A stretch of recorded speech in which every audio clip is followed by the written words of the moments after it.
பணம் தான் பெருசு. இதுதான் இன்றைய இளைஞனின் மனதில் இருக்கக்கூடிய எண்ணம். எது பெருசுங்கிறது கேள்வியே இல்ல. கல்வியை காட்டிலும் செல்வம் என்றைக்கும் உயர்ந்ததாகாது.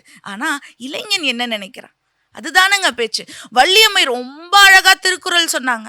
வள்ளுவர் இன்னும் நிறைய சொல்லியிருக்காருமா, அதையும் படிங்க. பொருள் அல்லவரை பொருளாக செய்யும் பொருள் அல்லது இல்லை பொருள் என்று சொல்கிறார் வள்ளுவர். அரண்கீனும் இன்பமுங்கீனும் திறனறிந்து தீதின்றி வந்த பொருள் என்று சொன்னதும் அதே வள்ளுவர் தான். பொருள் இல்லார்க்கு இவ்வுலகம் இல்லை என்று சொன்னதும் அதே வள்ளுவன் தான். அப்ப செல்வம் உயர்ந்ததாக இல்லையா? செல்வத்தை நாடுதல் என்பது இன்றைய சூழலில் எவ்வளவு பெரிதா இருக்குங்கிறத நாம தினம் தினம் பார்த்து கொண்டிருக்கிறோம். ஆனால் இவங்க இப்படி பேசுறாங்க. செல்வம் எப்படிப்பட்ட தன்மை உடையது, அது நம்மை விட்டு செல்லும் தன்மையுடையது. அதனாலதாங்க அது மேல நாட்டம் இன்றைக்கு இளைஞனுக்கு அதிகமா இருக்கு. போயிருமோங்கிற பயத்திலேயே அதை தேடியே போயிட்டு இருக்கான். அப்துல் கலாமையும் விவேகானந்தரையும் நாம பத்தி பேசலாம். ஆனால் அப்துல் கலாமும் விவேகானந்தரும் இளைஞர்களிடம் எத்துணை ஆலோசனைகளை சொன்னார்கள், எத்துணை அவர்களுடைய அனுபவ முத்துக்களை சொன்னார்கள். இளைஞர்கள் 100 பேர் வாங்கன்னு விவேகானந்தர் கேட்டப்ப எந்த இளைஞனும் வரல, அப்துல் கலாம் கூப்பிட்டப்பையும் எந்த இளைஞனும் வரல.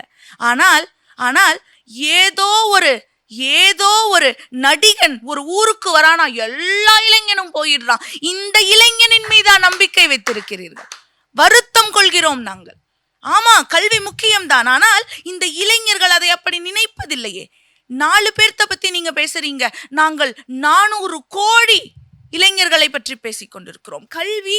கல்விக்காக தானே அவ்வளவு பணத்தை கொண்டு போய் செலவு பண்றீங்க அப்படின்னு சந்தோஷம் நான் கேட்டாங்க. கல்வியை கூட ஒரு முதலீடாகத்தான் இன்றைய சூழலில் இளைஞன் பார்க்கிறான்ங்கிறது தானே எங்க வருத்தம். பல லட்சம் செலவு பண்ணி படிக்கிறேன், அப்புறம் எனக்கு ஃபாரின்ல வேலை கிடைக்கும். அப்படி எனக்கு ஃபாரின்ல வேலை கிடைச்சதுன்னா அங்க போய் நான் இன்னும் நிறைய பணத்தை சம்பாதிப்பேன். இதுதான் இன்றைய சராசரி இளைஞனின் மனதில் இருக்கக்கூடிய எண்ணம்.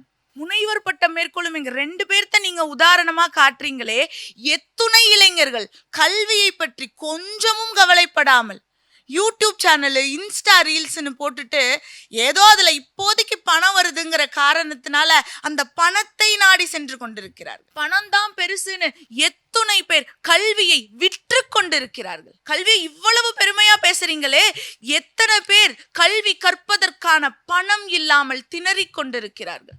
அப்ப கல்வி இன்றைய காலத்தில் முக்கியம். ஆனால் இளைஞன் அதை நாடுகிறானா என்று கேட்டால் நிச்சயமாக இல்லை.